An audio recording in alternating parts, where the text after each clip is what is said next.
Hello friends, आज हम लोग डिस्कस करेंगे आज के 10 इम्पॉर्टेंट 10 क्वेश्चन के बारे में। पहला क्वेश्चन है जीका वायरस के बारे में। पहला पॉइंट कहता है, क्या जीका वायरस एक मॉस्किटो के द्वारा ट्रांसमिट होता है जिसका नाम है एंडीज एजिप्टी? जी हाँ, ये बिल्कुल सही है।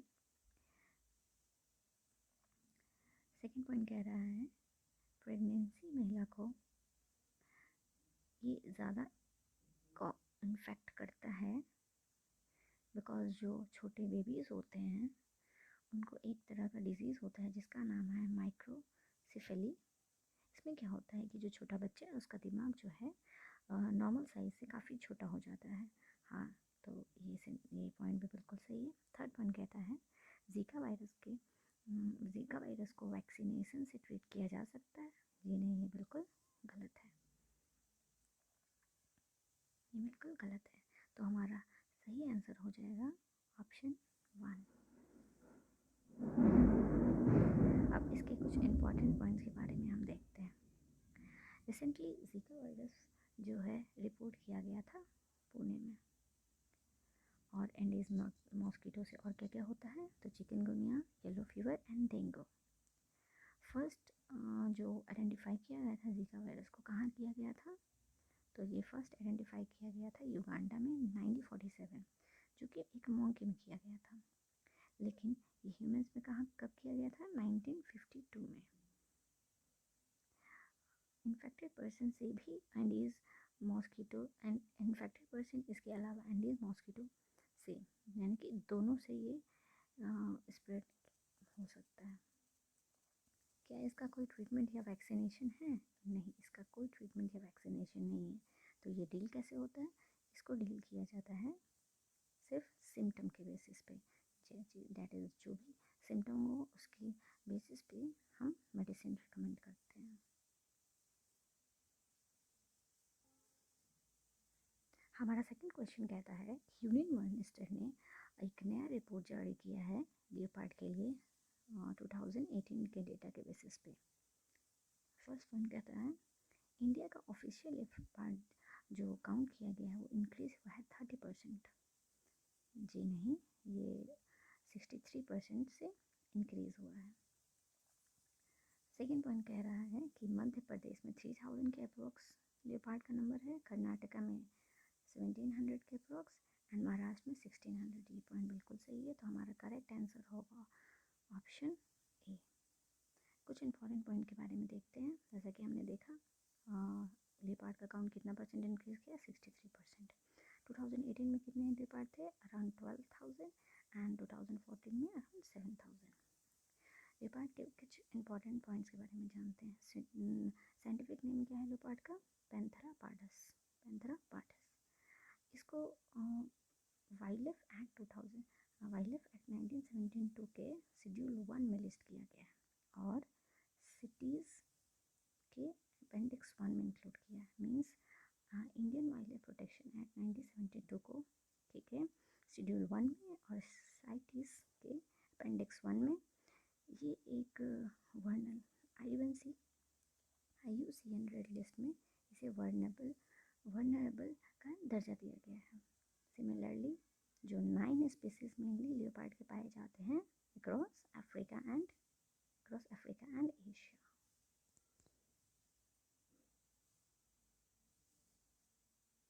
हमारा थर्ड क्वेश्चन कह रहा है ओजोन के बारे में। ओजोन, जिसको हम O3 भी बोलते हैं, ये अर्थ के upper atmosphere as well as ground level पे भी पाया जाता है। ये पॉइंट बिल्कुल सही है। ओजोन कैन बी गुड और bad depending upon the location. Yes, सही है। ग्राउंड लेवल ओजोन जो कि गुड ओजोन कहा, जो कि प्रोटेक्ट करता है ह्यूमंस को फ्रॉम हार्मफुल अल्ट्रावायलेट रेडिएशन, ये बिल्कुल गलत है। तो हमारा सही आंसर क्या हो जाएगा, option number A and B means 1। कुछ इंपॉर्टेंट पॉइंट के बारे में देखते हैं। रिसेंटली CSE, जिसको हम बोलते हैं centre for science and environment, ने एक रिसर्च में ये पाया कि ओजोन लेवल जो है वो दिल्ली NCR के रीज़न में विंटर के समय भी बहुत ज़्यादा टॉक्सिक होते जा रहा है। अब देखते हैं कुछ ओजोन के पॉइंट्स को। गुड ओजोन किसे कहा जाता है? जो कि अर्थ के पास। गुड ओजोन किसे कहा जाता है? जो कि अपर एटमॉस्फेयर में होता है, जो कि हमें प्रोटेक्ट करता है हार्मफुल यूवी रेडिएशन से। बैड ओजोन क्या है? जो कि हमारे ग्राउंड के पास है, अर्थ ग्राउंड लेवल के पास है, जिसको हम लोग ट्रोपोस्फेयर बोलते हैं। और जो अपर एटमॉस्फेयर है उसको हम लोग स्ट्रेटोस्फेयर बोलते हैं। और जो लोअर ग्राउंड लेवल पे है उसको ट्रोपोस्फेयर बोलते हैं, जो कि हमारे लिए डेंजरस है, एक्सट्रीमली डेंजरस है।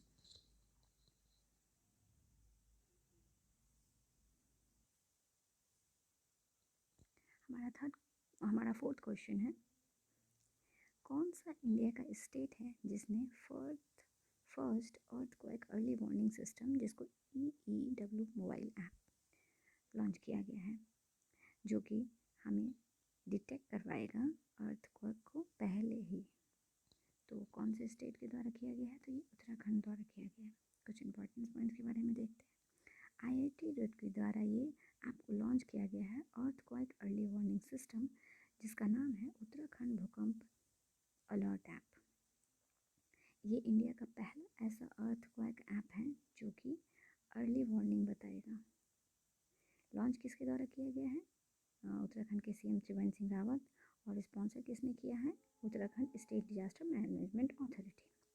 ये ऐप iOS और एंड्रॉयड दोनों के लिए अवेलेबल है। ये ऐप प्रोवाइड क्या करेगा? इसका सबसे इम्पॉर्टेंट फीचर ये है कि ये ऐप प्रोवाइड करेगा एक्सपेक्टेड टाइम अर्थक्वेक का। इवन ये भी हेल्प करेगा अगर कोई स्टक हो गया है कहीं, या कोई किसी कारण से बिल्डिंग के नीचे दब गया है, अगर उस पर्सन ने इस ऐप को इंस्टॉल कर रखा होगा तो ये ऑटोमेटिकली एक मैसेज चला जाएगा डिज़ास्टर रिस्पॉन्स फोर्स के पास और वहाँ से उसको रेस्क्यू किया जाएगा। ये इम्पॉर्टेंट फीचर है इस ऐप का, जो कि वर्ल्ड में पहली बार किया गया है। हमारा फिफ्थ क्वेश्चन है, रिसेंटली INS विक्रांत न्यूज़ में था।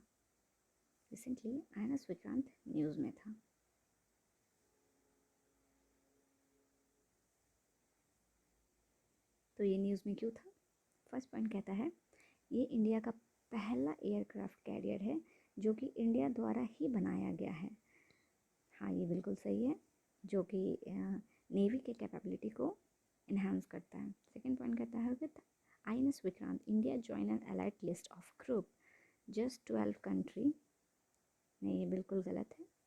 12 कंट्री नहीं, मीन्स ये पॉइंट कहता है कि इंडिया के अलावा और भी 12 ऐसी कंट्री हैं जो कैपेबल हैं एयरक्राफ्ट कैरियर को मैन्युफैक्चर करने के लिए। नहीं, ये बिल्कुल गलत बात है। इंडिया के अलावा सिर्फ 5 या 6 ऐसे नेशन ही हैं जिसके पास कैपेबिलिटी है एयरक्राफ्ट कैरियर को मैन्युफैक्चर करने का। तो हमारा सही आंसर क्या हो जाएगा? ऑप्शन 1। कुछ इंपॉर्टेंट पॉइंट के बारे में देखते हैं। एयरक्राफ्ट कैरियर जो है ब्लू वाटर नेवी के नाम से भी फेमस है, बिकॉज ये हमारे नेशन के स्ट्रेंथ को बिल्ड करता है और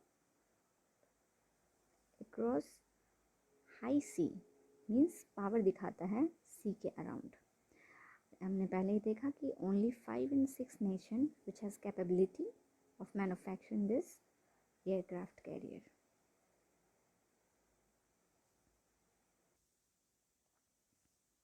हमारा 6th क्वेश्चन है, स्पीसीज मिनरवर्या पेंटाली, जो कि न्यूज़ में था, ये क्या है? फर्स्ट पॉइंट बोलता है, ये जो स्पीसी है वो स्मॉलेस्ट है, जिसको कहा जाता है Minervarya frogs. Yes, this is true. Second point, newly discovered species is endemic to eastern Himalaya, means ये ईस्टर्न हिमालयाज के तरफ पाया जाता है। जी नहीं, ये हमारा गलत पॉइंट हो गया। सही आंसर क्या है? Option number 1। कुछ पॉइंट के बारे में देखते हैं। ये स्पीसीज जो है मेनली डिस्कवर किया गया साउथर्न वेस्टर्न घाट के अराउंड, मीन्स जो हमारा इंडिया का जो साउथ वेस्टर्न पार्ट है वहाँ पाया गया, केरला एंड तमिलनाडु के अराउंड। स्मॉलेस्ट नोन है जिसका नाम है मिनरवर्या फ्रॉग। इसका फैमिली का नाम क्या है? ये बिलोंग करता है डाइक्रोग्लोसैडी के फैमिली से।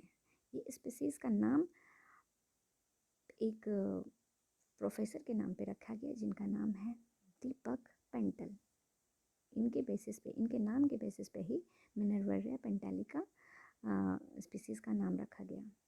ये क्या थे? ये फॉर्मर वाइस चांसलर हैं दिल्ली यूनिवर्सिटी के, जिन्होंने काफ़ी हेल्प किया दिल्ली यूनिवर्सिटी के लैब को सेटअप करने में। हमारा 7th क्वेश्चन है, रिसेंटली एक्सपर्ट ने एक एडवाइजरी जारी किया है जिसके बारे में बताया है फूड फोर्टिफिकेशन के बारे में। फूड फोर्टिफिकेशन के बारे में बताया। फूड फोर्टिफिकेशन का एडवर्स इम्पैक्ट है जो कि हमारे हेल्थ और लाइवलीहुड पे पड़ेगा, और ये सजेस्ट किया है कि हमारे डाइट में प्रोटीन, हाई प्रोटीन कंजप्शन को इंक्लूड किया जाए रेदर कि फूड फोर्टिफिकेशन किया जाए।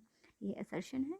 रीज़न कह रहा है, इस पर एक्सपर्ट्स ये फील कर रहे हैं कि जो फ्यू सिंथेटिक माइक्रोन्यूट्रिएंट हम जो ऐड करते हैं, सिंथेटिक माइक्रोन्यूट्रिएंट जो हम ऐड कर रहे हैं फूड फोर्टिफिकेशन में, उसको हम अवॉइड करें, बिकॉज़ ये हार्म करेगा हमारे हेल्थ को और हमारे नेशनल पॉलिसी को चेंज करने की ज़रूरत है।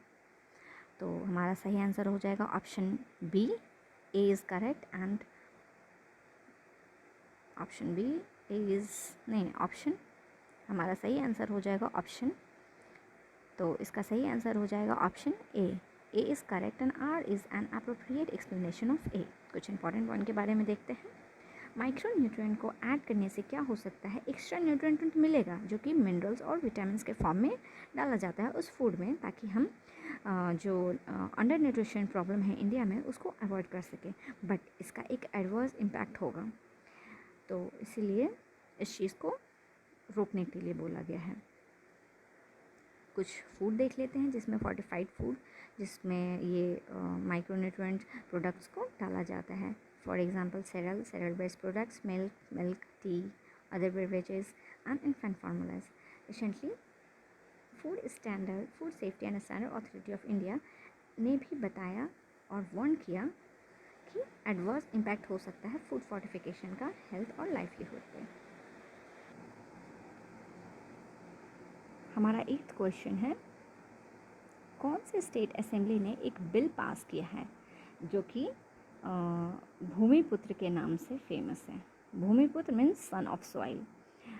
30 ईयर्स से ज़्यादा अगर कोई पर्सन उस स्टेट में रह रहा है तो वो उसका ज़मीन हो जाएगा। तो किस स्टेट द्वारा ये बिल पास किया गया है? ये पास किया गया है गोवा के द्वारा। साथ ही साथ ऐसा नहीं है कि अगर आपके पास बहुत सारा ज़मीन है तो अब वो सारा ज़मीन आपका हो जाएगा, नहीं। मैक्सिमम आपके पास 250 स्क्वायर मीटर लैंड को ही आप ओन कर सकते हैं। वो भी कब का बना होना चाहिए? 1 अप्रैल 2019 से पहले। अगर आप 30 ईयर्स से ज़्यादा उस लैंड पे रह रहे हैं और उस लैंड का एरिया मैक्सिमम 250 स्क्वायर मीटर है, तभी आप उस लैंड को ओन कर सकते हैं। हमारा 9th क्वेश्चन है, एक फ्रेंच ट्रैवलर बर्नियर के पॉइंट पे।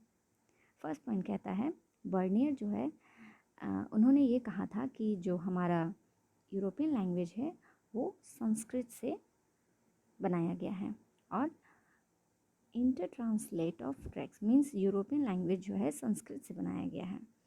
तो ये क्या बर्नियर ने कहा था? जी नहीं, ये बर्नियर नहीं, ये अल बिरूनी ने कहा था। तो हमारा स्टेटमेंट 1 गलत हो जाएगा।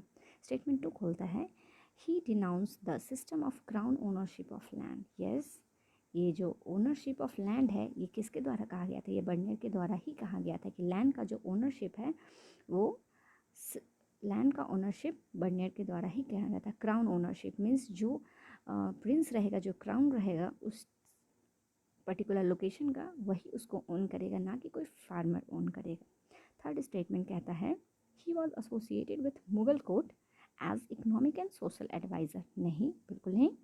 बर्नियर जो था एक डॉक्टर था, पॉलिटिशियन था और एक पॉलिटिकल फिलासफर, साथ ही साथ एक हिस्टोरियन था, जो कि मुगल कोर्ट में आया तो था बट एक फिजिशियन के तौर पे।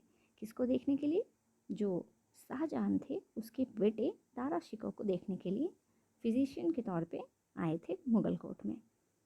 तो इसका सही आंसर हो जाएगा statement 2 only, means answer C. आज का हमारा लास्ट क्वेश्चन है, commercialisation of agriculture was a major policy in British empire in rural India. अब हम देखेंगे स्टेटमेंट 1 एंड स्टेटमेंट 2। स्टेटमेंट 1 कहता है agriculture production for sale in the market. क्या ये सही है? Yes, this is definitely true, because जो हमारा कॉमर्शियल एग्रीकल्चर जो किया गया था उसका फर्स्ट वेव मेनली जो लार्जली इंडिगो और ओपीएम से ही किया गया था। और स्टेटमेंट 1 कहता है बिकॉज ये बोल रहा है कि sell in market, agriculture production को ज़्यादा से ज़्यादा मार्केट में सेल करने के लिए लैंड रिफॉर्म तो लाया गया, बट फार्मर्स पे इतना ज़्यादा बर्डन दिया गया, रेंट्स इतने हाई कर दिए गए, इतना बर्डन दिया गया, इतना रेंट्स हाई कर दिया गया कि फार्मर्स के पास कोई ऑप्शन नहीं था, नो एस्केप रूट, कोई ऑप्शन नहीं था, जिस वजह से उनको एग्रीकल्चर प्रोडक्ट को ज़्यादा से ज़्यादा मार्केट में बेचना था ताकि वो अपने रेंट और बर्डन को कम कर सके। तो statement 1 definitely true. Second statement बोलता है making tenants the sole ownership of land, means tenants को वो ओनर बना सकते थे लैंड का। मीन्स कि फार्मर को क्या वो लैंड का ओनर बनाते थे? नहीं, ये बिल्कुल गलत है, बिकॉज ब्रिटिश के पास एक पॉलिसी था जो कि ultimate owner of their land, मतलब ब्रिटिश ही अल्टीमेट ओनर होगा उस लैंड का, वो फार्मर्स को कभी भी ओनरशिप नहीं दे सकते थे। तो स्टेटमेंट 2 डेफिनेटली रॉन्ग, इसका सही आंसर हो जाएगा option A, that is 1 only.